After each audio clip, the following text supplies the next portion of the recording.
Ravi colours இன்றைய trending பெண்களுக்கான exclusive கலெக்ஷனுடன் kurtis, palazzo pant, Patiala pant, துப்பட்டாக்கள், ஷேப்வேர்கள், நைட்டிகள், பிராண்டட் உள்ளாடைகளும் கிடைக்கும். ரவி கலர்ஸ், நேரு வீதி, ராஜா தியேட்டர் சிக்னல் அருகில், புதுச்சேரி. வணக்கம். முக்கிய செய்திகள். டெல்லியில் நடைபெற்ற நிதி ஆயோக் கூட்டத்தை புறக்கணித்தார் முதலமைச்சர் ரங்கசாமி. அரசியல் வட்டாரத்தில் சந்தேகமும் சர்ச்சையும் கிளம்பியுள்ளது. ரங்கசாமியை முதலமைச்சராக்கியது நான் செய்த உலகமகா தவறு. வைரலாகும் முன்னாள் முதலமைச்சர் நாராயணசாமியின் வீடியோ. புதுச்சேரிக்கு கூடுதலாக 105 மெகாவாட் மின்சாரம் வழங்க வேண்டும்.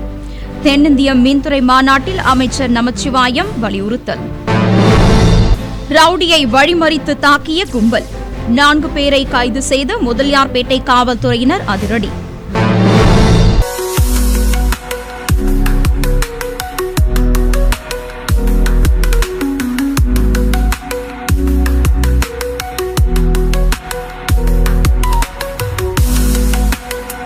இனி விரிவான செய்திகள். டெல்லியில் நடைபெற்ற நிதி ஆயோக் கூட்டத்தில் பங்கேற்காமல் புதுச்சேரி முதலமைச்சர் ரங்கசாமி புறக்கணித்துள்ளது அரசியல் வட்டாரத்தில் பல்வேறு சர்ச்சைகளை கிளப்பியுள்ளது. நிதி ஆயோக் மத்திய அமைச்சரவையின் தீர்மானத்தின் மூலம் ஜனவரி 1, 2015 ஆண்டு உருவாக்கப்பட்டது.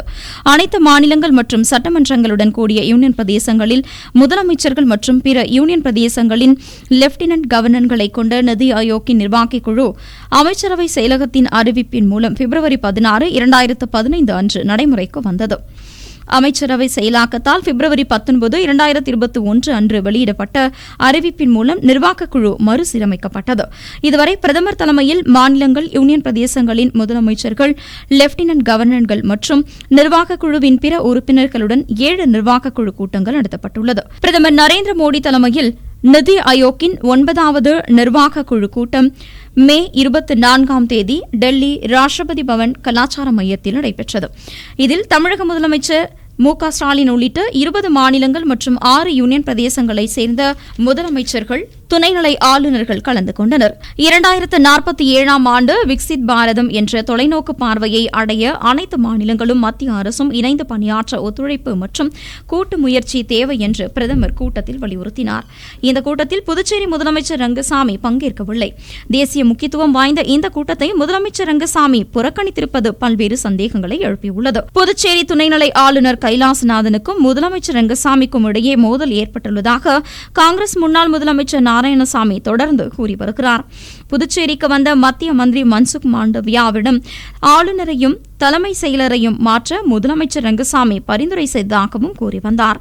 இந்நிலையில் முதலமைச்சர் ரங்கசாமியோ தனக்கும் துணைநிலை ஆளுநருக்கும் எந்த மோதலும் இல்லை என்று மறுத்தார். ஆனாலும் அரசின் கோப்புகள் துணைநிலை ஆளுநர் மாளிகையில் தேங்குவதாகவும் அவற்றுக்கு உடனடியாக அனுமதி கிடைக்கவில்லை என்றும் கூறப்படுகிறது.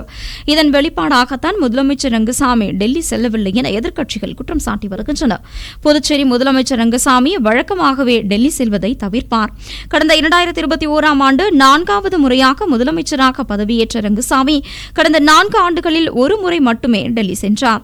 இதனால் அவர் அரசியல் காரணங்களுக்காக நிதி ஆயோக் கூட்டத்தை புறக்கணித்தார் என கூற முடியாது என்றாலும் எதிர்க்கட்சிகள் தேசிய ஜனநாயக கூட்டணியில் விரிசல் என குற்றம் சாட்டுகின்றனர்.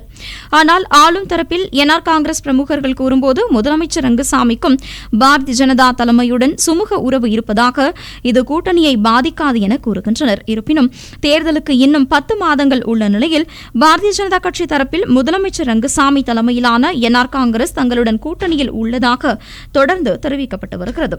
ஆனால் ரங்கசாமியோ தேர்தல் நேரத்தில் கூட்டணி பற்றி முடிவு செய்வோம் என்று கூறி வருவது பல்வேறு சந்தேகங்களையும் எழுப்பி வருகிறது. ரங்கசாமியை முதலமைச்சராக்கியது வாழ்க்கையில் தான் செய்த மிகப்பெரிய தவறு என்று முன்னாள் முதலமைச்சர் நாராயணசாமி தெரிவித்துள்ளது சமூக வலைதளத்தில் வைரலாகி வருகிறது. புதுச்சேரி மாநில காங்கிரஸ் மேற்கு வட்டத்திற்கு உட்பட்ட 5 தொகுதி நிர்வாகிகள் ஆலோசனைக் கூட்டம் திருக்கனூரில் நடைபெற்றது. முன்னாள் முதலமைச்சர் நாராயணசாமி பேசும்போது, புதுச்சேரி, தமிழ்நாடு உள்ளிட்ட 5 மாநிலங்களில் அடுத்த ஆண்டு சட்டசபை தேர்தல் நடைபெறுகிறது. தேர்தலில் தென் மாநிலங்களின் ஒரு மாநிலத்தையாவது பிடிக்க வேண்டும் என பாரதிய ஜனதா கட்சி புதுச்சேரியை குறிவைக்கும். லோக்சபா தேர்தலில் அதிக ஓட்டுகளை வாங்கியதால் கட்சியினர் அலட்சியமாக இருக்கக்கூடாது என்றும் சட்டசபை தேர்தலில் ஒவ்வொரு ஓட்டும் முக்கியமானது என்று தெரிவித்தார். மேலும் என்ஆர் காங்கிரஸ் பாரதிய ஜனதா கூட்டணி ஆட்சியின் ஊழல் பட்டியலை கிராமமாக கொண்டு சென்று மக்களிடம் தெரிவிக்க வேண்டியது கட்சியின் பொறுப்பு என்று தெரிவித்த அவர், ரங்கசாமியை முதலமைச்சராக்கியதும் நமச்சிவாயத்தை காங்கிரஸ் தலைவராக்கியதும் என் வாழ்நாளில் நான் செய்த உலகமகா தவறு என்று தெரிவித்த அவர், இன்று ஒரே குடும்பத்தை சேர்ந்த இருவர் ஆட்சி நடத்தி வருகிறார்கள், இவர்களால் சமுதாயத்திற்கு என்ன பயன் என்று கேள்வி எழுப்பிய அவர், இந்த ஆட்சியை தூக்கி எறிந்து அனைவருக்கும் பரவலாக அதிகாரம் கிடைக்க வேண்டும் என்று முன்னாள் முதலமைச்சர் நாராயணசாமி தெரிவித்துள்ளார். ஒரு துரோகி கூட்டம் பாருங்க, முதலமைச்சர் 2 துரோகம் பண்ணிக்கிறாங்க. எனக்கு நான் 2 பெரிய உலகமாக தப்பு பண்ணிக்கிறேன் என் அரசியல் வாழ்க்கையில. ஒண்ணு ரங்கசாமி, 2வது நமச்சிவாயம்.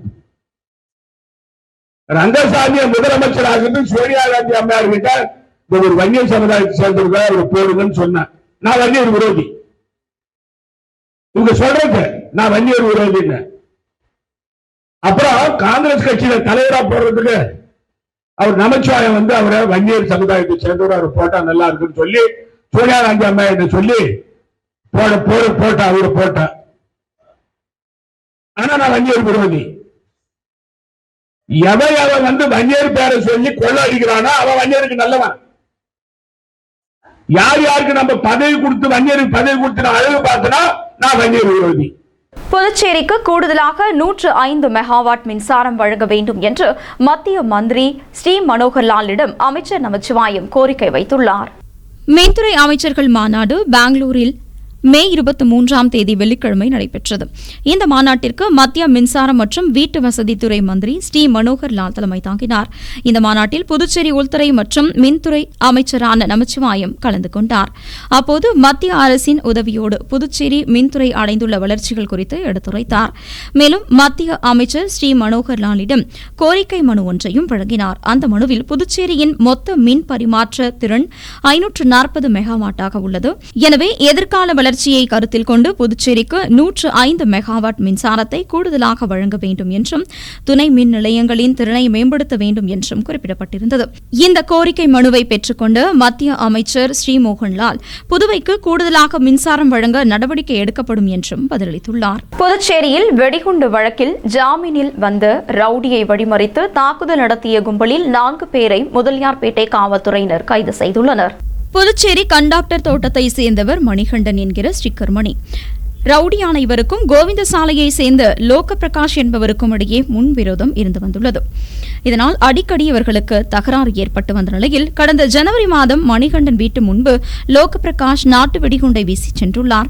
பதிலுக்கு அவரை தாக்க நாட்டு வெடிகுண்டை தயார் செய்து வைத்திருந்த போது ஒதியஞ்சாலை காவல்துறையினரால் மணிகண்டன் கைது செய்யப்பட்டு காலாப்பட்டு மத்திய சிறையில் அடைக்கப்பட்டார். இந்த வழக்கில் ஜாமீன் பெற்ற மணிகண்டன் காரைக்கால் நகர காவல் நிலையத்தில் கையெழுத்து போட்டு வருகிறார். இந்நிலையில் மணிகண்டன் தான் காதலிக்கும் பெண்ணை திருமணம் செய்ய முடிவெடுத்துள்ளார். இதற்காக புதுச்சேரியில் ஜவுளி வாங்கிக் கொண்டு சந்திக்குப்பத்தை சேர்ந்த தனது நண்பரான சந்தோஷ் என்பவருடன் அவரது வீட்டிற்கு இருசக்கர வாகனத்தில் சென்று கொண்டிருந்த போது கொம்பாக்கம்பேட் மாதா கோவில் அருகே சென்ற லோக பிரகாஷின் நண்பர்களான பெரியார் நகரை சேர்ந்த தனுஷ், சஞ்சய் ஆகியோர் மணிகண்டனை வழிமறித்தனர்.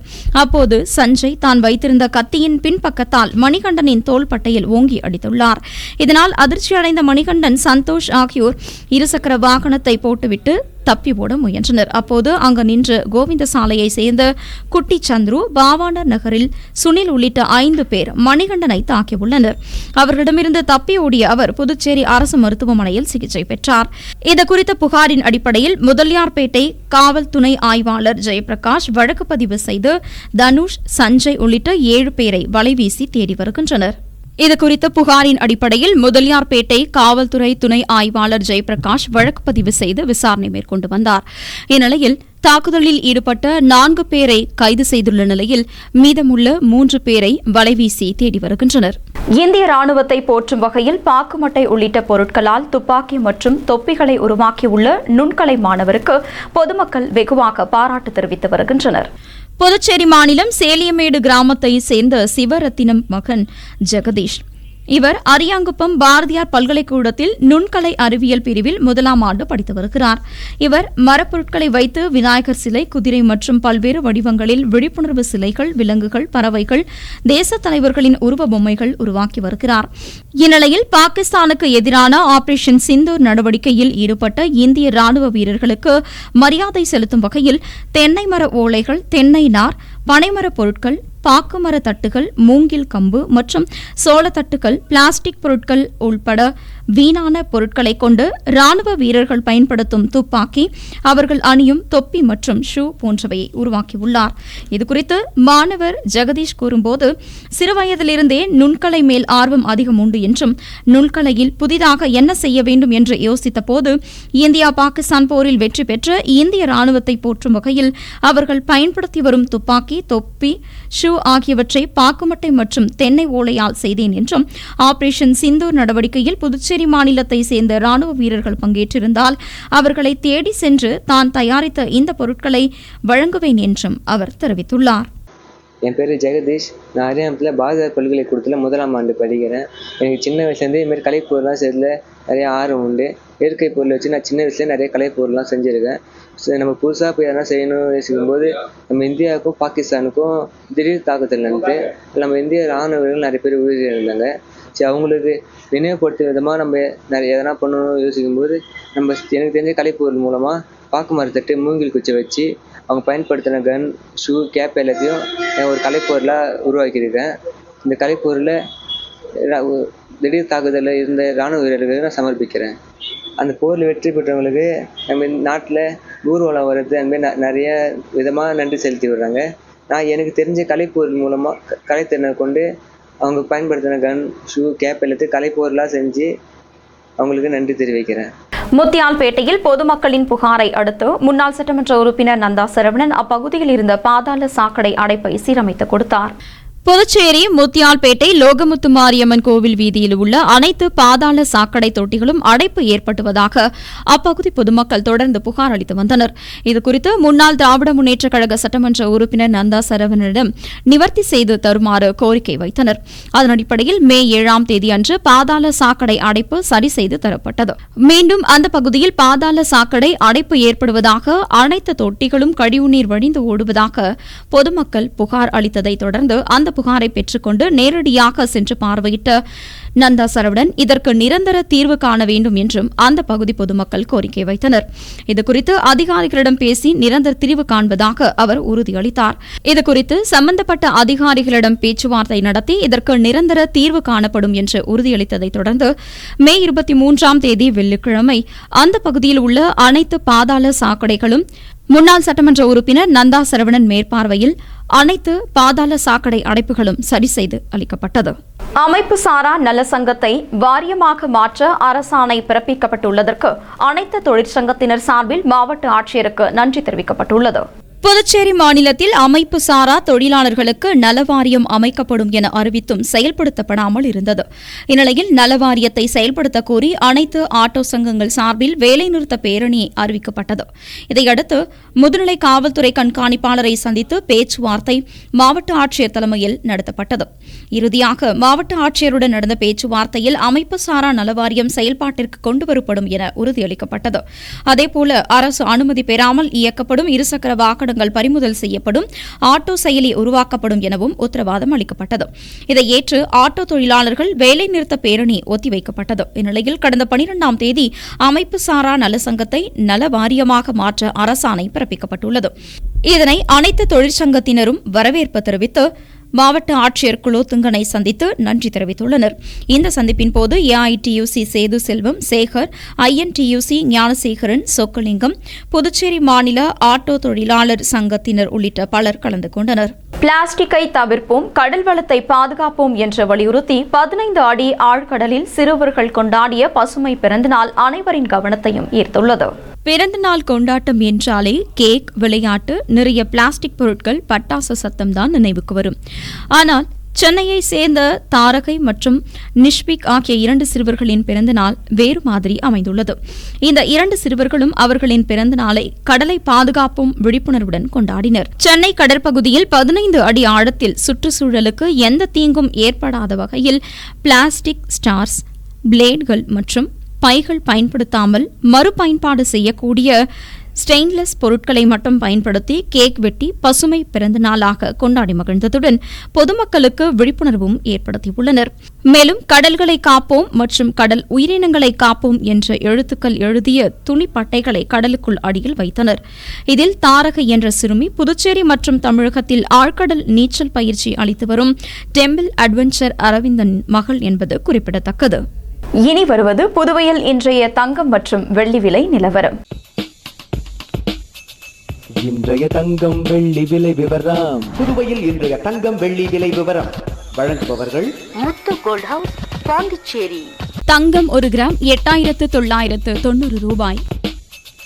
இன்றைய தங்கம் வெள்ளி விலை விவரம். வெள்ளி 10 கிராம் 1080 ரூபாய். இத்துடன் ஏஎம்என் செய்திகள் நிறைவடைந்தன. வணக்கம். புதுச்சேரி உங்கள் ஏஎம்என் டிவி செய்திகளை யூடியூபில் உடனுக்குடன் காண ஏஎம்என் டிவி பாண்டிச்சேரி சேனலை சப்ஸ்கிரைப் செய்யுங்கள். பெல் பட்டனை மறக்காமல் கிளிக் செய்யுங்கள்.